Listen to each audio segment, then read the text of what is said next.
ఓం శ్రీ మహాగణాధిపతయే నమః. ఓం శ్రీ గురుభ్యో నమః. వాగర్ధావివ సంపృక్తౌ వాగర్ధ ప్రతిపత్తయే జగతః పితరౌ వందే పార్వతీ పరమేశ్వరౌ.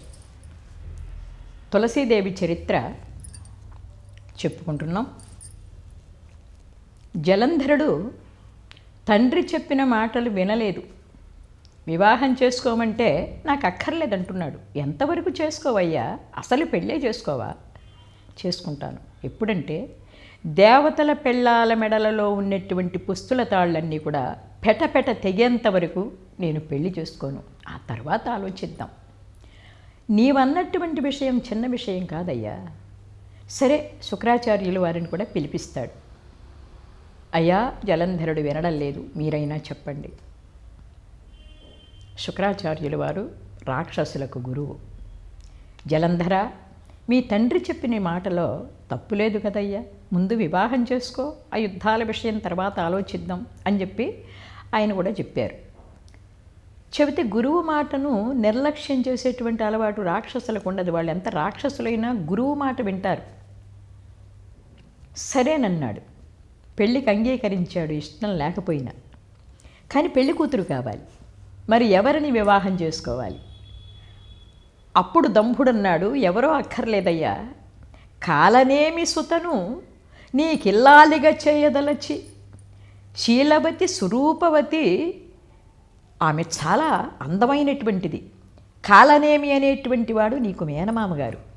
ఆయన దగ్గర ఒక అమ్మాయి ఉంది. ఆ పిల్ల పేరు బృందాదేవి. చాలా అందమైనటువంటిది, సౌశీల్యం కలిగినటువంటిది, మంచి లక్షణములు కలిగినటువంటిది, అన్ని విధాలా నీకు ఈడైనటువంటిది, జోడైనటువంటిది. కాబట్టి ఆమెను నీకు ఇచ్చి వివాహం చేయడానికి మీ మామగారు చాలా ఉబలాట పడుతున్నారు. కనుక ఆవిడ్ని వివాహం చేసుకోమన్నాడు. సరే, అసలు పెళ్ళే ఇష్టం లేదు, ఎవరినో ఒకళ్ళని చేసుకోవాలి కదా అని చెప్పి సరేనన్నాడు. అప్పుడు 2 ఆచారాలు ఉండేవి. ఒకటి, పెళ్లి కూతురు ఇంటి దగ్గరే పెళ్లి చేసి పంపించడం అనేటువంటిది. రెండవ ఆచారం, పెళ్లి కొడుకు ఇంటికి పెళ్లి కూతురు వాళ్ళు వచ్చి వివాహం చేసుకోవడం అనేటువంటి ఆచారం కూడా ఉండేది. ఆ ఆచారం ప్రకారంగా కాలనేమిని బృందాదేవితో సహా మీరు ఇక్కడికి రండి వివాహానికి అని చెప్పి ఆహ్వానిస్తాడు దంభుడు. సరే, కాలనేమి తీసుకొస్తాడు కుమార్తెను, ఇంకా మంది మార్బలంతో. జలంధరునకు బృందాదేవికి ముహూర్తం పెట్టి వివాహాన్ని జరిపించారు. సరే, వివాహం ఆఖరిలో ఒక ఘట్టం ఉంటుంది. ఆ ఘట్టం ఏమిటంటే, ఒకరి మెడలో ఒకరికి పువ్వుల దండలు మార్పించడం అనేటువంటిది.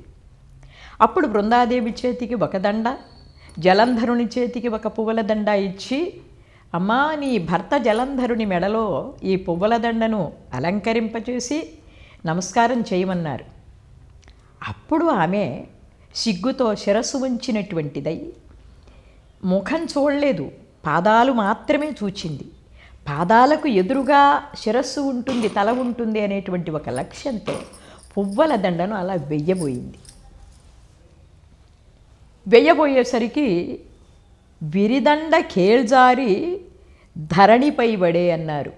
ఆ చెయ్యి జారినటువంటి పువ్వుల దండ నేల మీద పడింది. అసలే పెళ్ళిష్టం లేదు. ఒక సామెత చెప్తారు, అసలే అది కోతి అది కళ్ళు తాగింది అని. అలాగే పెళ్ళే ఇష్టం లేదు. మరి ఈ పని జరిగేసరికి తోక తొక్కిన త్రాచులా లేచాడు జలంధరుడు.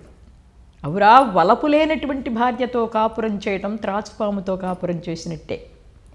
కనుక ఈ బృందాదేవి నాకు అక్కర్లేదు, తీసుకుని వెళ్ళిపోమ్మన్నాడు. నాకు అక్కర్లేదు అనేసరికి శుక్రాచార్యులు వారు కంగారు పడ్డాడు. వరే నాయన ఆగు, కొన్ని క్షణాల క్రితం తాళి కట్టి వెంటనే నాకు అక్కర్లేదు అంటే ఇది వివాహ బంధమయ్యా. నీకు లేకపోయినా కావాలన్నా పెళ్లి జరిగిపోయింది, కాస్త ఆలోచించు, అక్కర్లేదనే అవకాశం లేదన్నారు. గురువుగారు, జరిగినటువంటి విషయం అంతా మీరు చూశారు, ఇది నాకు అక్కర్లేదన్నాడు. చాలా మొండిగా మాట్లాడాడు. ఏమిటి అంటే, 10 మందిలో పువ్వుల దండను తమ మెడలో వేసి గౌరవించవలసినటువంటి సమయంలో నేల మీద వేసి అగౌరవపరిచినటువంటిది. కనుక ఈమె నాకు అక్కర్లేదన్నాడు. శుక్రాచార్యులు వారు బాగా ఆలోచించారు. దేనినైనా తెగేదాకా లాగకూడదు అన్నారు. నీవు కాపురం చేయవలసిందేను అంటే నాకు అక్కర్లేదు అంటాడు. అప్పుడు ఆయన కూడా ఏం చేయలేడు.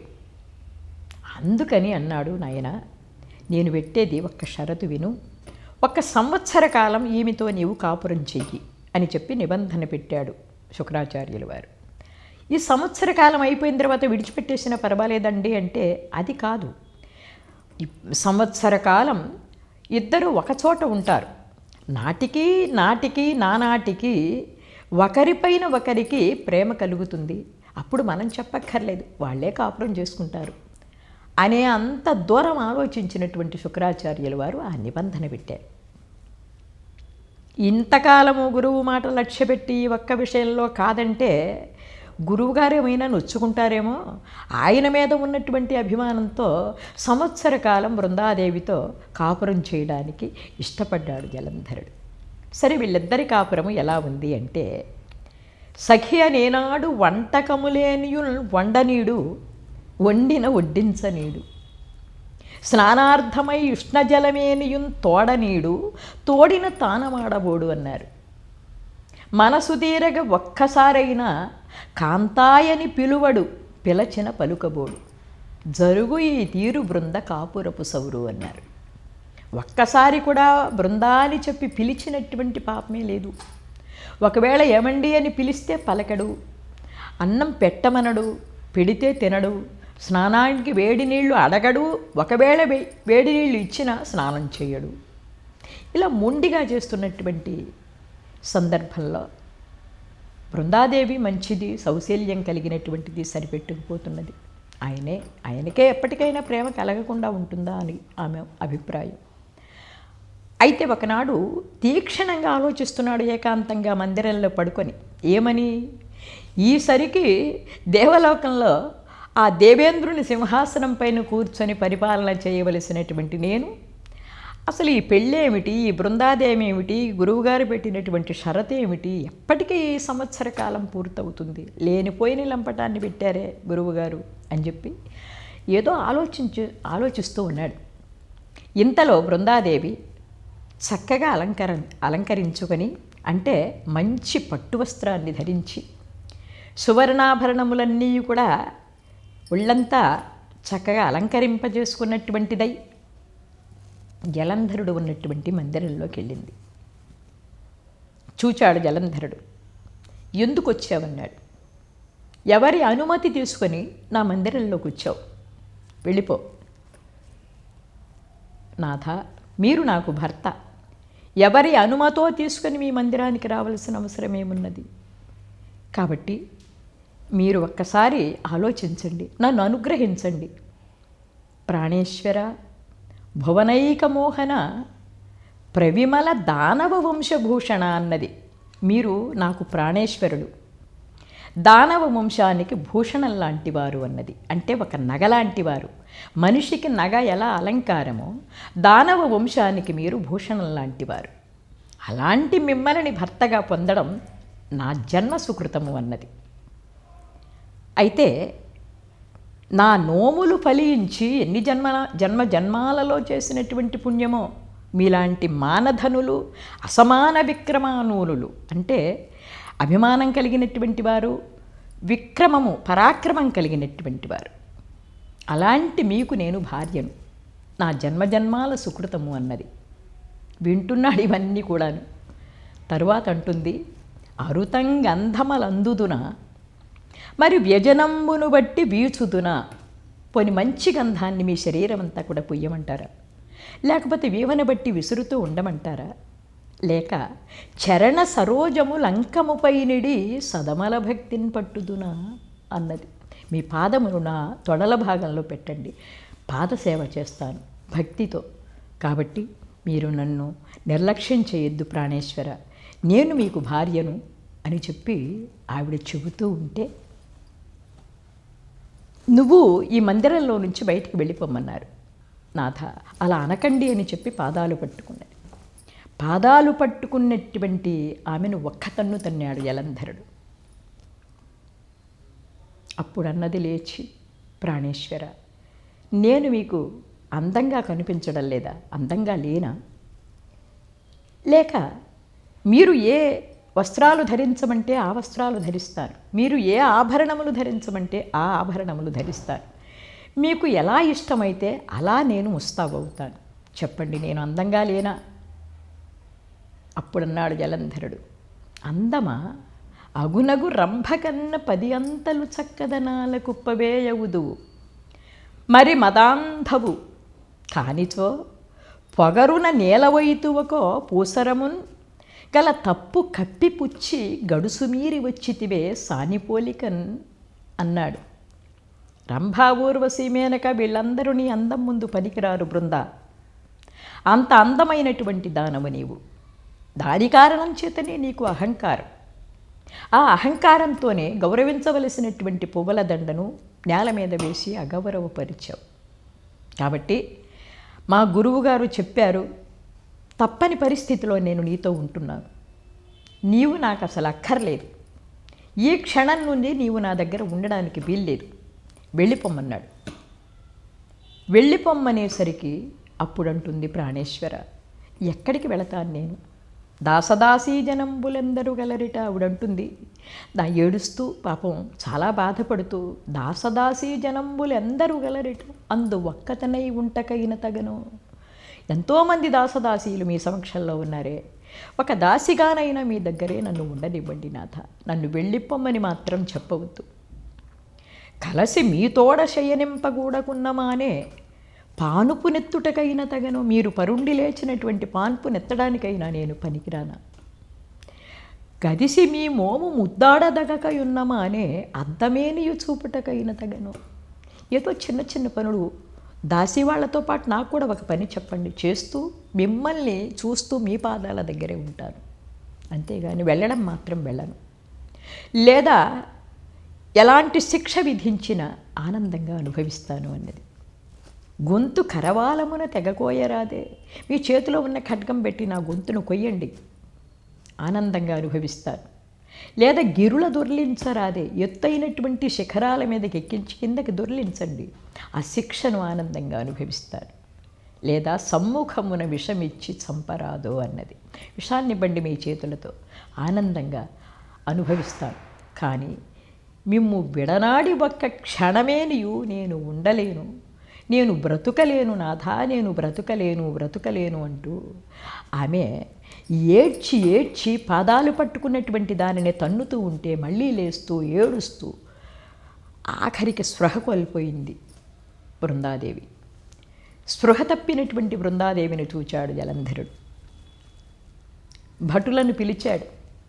భటులారా, ఇది మళ్ళీ లేచిందంటే వెళ్ళను అని పేచీ పెడుతుంది, అందుకని దీనిని దాని పుట్టినింటి దగ్గర విడిచిపెట్టిరండి అని చెప్పి పంపించేశాడు.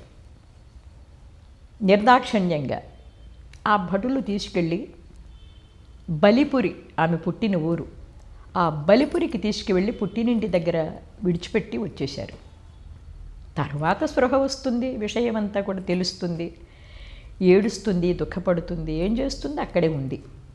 అక్కడ బృందాదేవి పుట్టినింటి దగ్గర, ఇక్కడ జలంధరుడు. ఈ విషయం ఎక్కడో ఉన్నటువంటి నారద మహర్షి గమనించాడు. నారద మహర్షి గమనించి చాలా తొందరగా దేవలోకానికి వెళ్ళాడు. నారాయణ నారాయణ అంటూ దేవేంద్రుడు చూశాడు. నారద, ఊరకరారు మహానుభావులని ఏదో మొత్తం మీద కారణం తీసుకొచ్చారు. నోరు నారాయణ అంటూనే ఉంటుంది కానీ ఏదో మొత్తం మీద జుట్టుముళ్ళు పెడుతూనే ఉంటారు. ఏ కారణం ఏమిటి, ఇలా వచ్చిన కారణం ఏమిటో చెప్పండి అన్నాడు. చెప్పటానికే కదా వచ్చాను దేవేంద్ర, తెలిసినా నీకు ఇది బలభేది. ఓ దేవేంద్ర, ఈ విషయం నీకు తెలుసా? ఏ విషయం? తులసినా జలంధరుడొల్లకి. ఇప్పుడు తులసి అని ప్రస్తావించారు ఒక్కొక్క సందర్భంలో కవి. అంటే ఈ బృందాదేవి తులసి మొక్కగా వెలిసింది కాబట్టి మధ్య మధ్య తులసి అనేటువంటి ప్రస్తావన కూడా వస్తుంది. తులసినా జలంధరుడు విడిచిపెట్టేశాడయ్యా, బలిపురంలో ఉంది కాబట్టి ఆ విషయం నీకు చెప్పడానికి వచ్చాను. దేవేంద్రుడు అన్నాడు, నారద, ఆయన పెళ్ళాన్ని ఆయన వదిలిపెట్టేసుకున్నాడు, ఇందులో నీవు నాకు తీసుకొచ్చి చెప్పవలసింది ఏముందని ఇక్కడికి వచ్చావన్నాడు. అప్పుడు నారదుడు అన్నాడు, దేవేంద్ర, అంత చిన్న విషయం అయితే నీ దగ్గరికి ఎందుకు వస్తానయ్యా? తులసినా జలంధరుడొల్ల కొనక బలిపూరి నుంటిగా విడచెననరేది అని ఎందుకు చెబుతున్నాను? ఆమె చాలా అందమైనటువంటిదయ్యా.